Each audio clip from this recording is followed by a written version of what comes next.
go to the U.S. Silicon Valley shelter in place has been extended till May 3. Let's get the latest from Don Orozco. Don?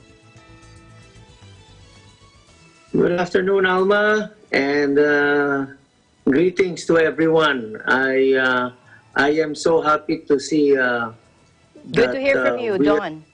I know, and it's exciting, you know, that our network is getting great reviews from friends all over the world. Oh, thank you. And that's really a bright side of the news. But anyway, going back to what you've just said, you know, Yes. it was actually extended up to May 3rd, and that will only be for the Bay Area, Santa Clara County region, ano? And it actually covers several counties. And this was announced by Dr. Sarah Cody, head of the Santa Clara County Health Department. She was actually the very first doctor who actually requested and ordered the state capitol from the governor's office to be watchful of what's going on with regards to COVID-19. That is why still, Yes, please explain to us first what is shelter in place. What is that? Well, shelter in place is another term for stay home. Okay.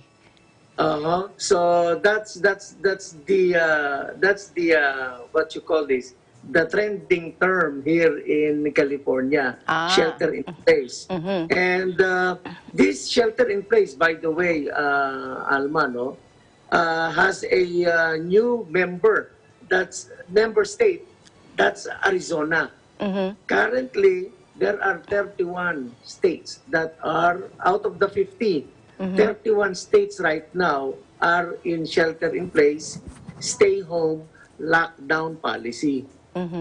Just to make sure that there is no spread. Dahil apparently, from Dr. Anthony Fauci, he was telling everyone that this will still grow.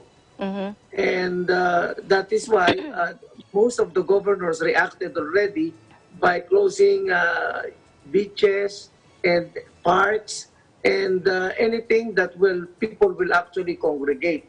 That has always been now the effect that is going on here and around the area. As for Silicon Valley, you'll be surprised. Santa Clara, our county, remains to be the #1 destination ng mga nagpa-positive. Actually, there are 890 cases right now. And sadly, today is probably the worst day here in the US, because there were at least today, as of reporting time, there are 500 deaths, 500 deaths for a total of 3,100. So just today, it's 500 who actually perished from COVID-19. And now, what the people have reacted by going out on streets and giving out,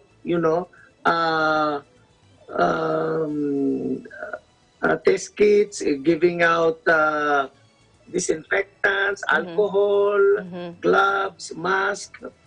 There is plenty of supplies right now that is coming out from actually by Apple, Facebook, and Amazon. They are actually giving out, leading the way in providing assistance to all the citizens here in the Silicon Valley. You're talking about citizens. What about the senior citizens over there? How are they being taken care of? And how are they being affected by this extension of shelter in place? Well, it is both good and I would say sad as well. Good because we are actually taking good care of the seniors. We are not letting them go out. We have stricter guidelines for the seniors. And the bad side, though, is that a lot of them are not allowed to be visited. That's why while this lockdown is in place, shelter in place is in motion, everything is in lockdown. So everything, so there's no visit coming from relatives or even to their respective spouses. As a matter of fact, that has been the complaint of one what's this EMT. He is a first responder because his wife was giving birth, and he cannot go inside simply because he's a first responder. He's the one who actually brings patients with COVID-19. Oh, okay. That's why when the wife was giving birth, he was not given access to the wife. Again, just to protect the baby. Uh-huh. Yes. And some other news here is that the Navy ships, both the Mercy and Comfort Yes. is now already working. Comfort is now in Manhattan, Okay. and it is there to serve non-COVID-19 patients. Okay. Yes. Mercy is in LA to Okay. provide at least 1,000 patients, just to give more room for those affected by COVID-19. And Okay. then, So, Don, Mercy is for, Comfort is for non-COVID patients. What about Mercy? non-COVID patients, correct? Mercy. And that is in Manhattan, New York. Yes. Mercy is in LA, and what is that ship for? Is it also for non-COVID patients or COVID? One is for COVID patients. The one that was sent Comfort. in LA is for COVID Okay. patients. Okay. And currently, the total number of U.S. cases is 142,801. Ang total deaths, it's about 3,100.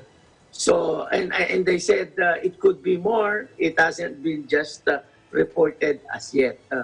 And one good thing is that I think you're familiar, Alma, with Central Park. Yes.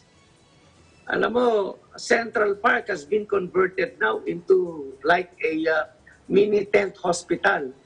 They Okay. actually put up 14 tents that can accommodate 68 patients per tent. And this is just for ventilators. So that if Okay. you are suspected of having this, you'll be brought there. And the one that is actually doing all of those is a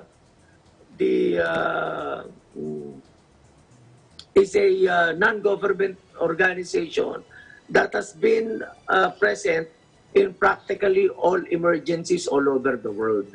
Okay. So those are the tents that has been set up there. How are the ventilators in the country?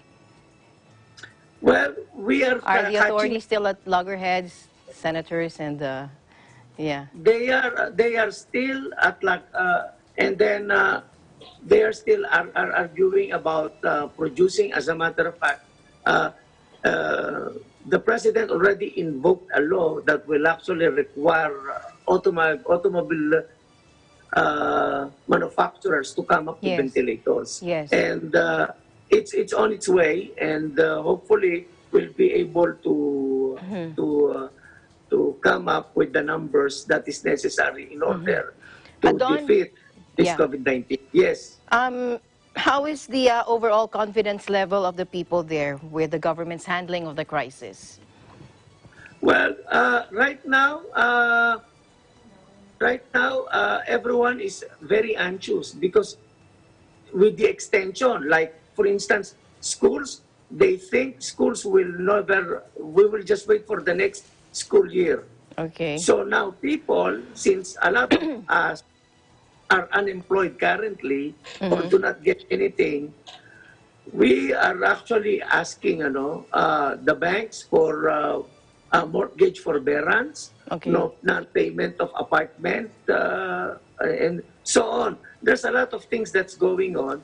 So there's a lot of, as a matter of fact, there is a group now called Red Strike that has been formed in order to fight, not really to fight, but in order to ask the government to support them as well, because the government is coming up with funds to bail out these big companies. Why not bail out also the citizens of the U.S.?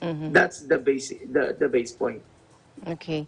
All right, thank you So very much. Yes, okay, go ahead. yeah, so that's basically what's going on right now here in Silicon Valley and practically the whole of the U.S. And hopefully things will be better. And Hopefully, yes. yes, and then I'll see you again on my next report. This is Don Orozco from Silicon Valley for Eagle News, and we live in interesting times.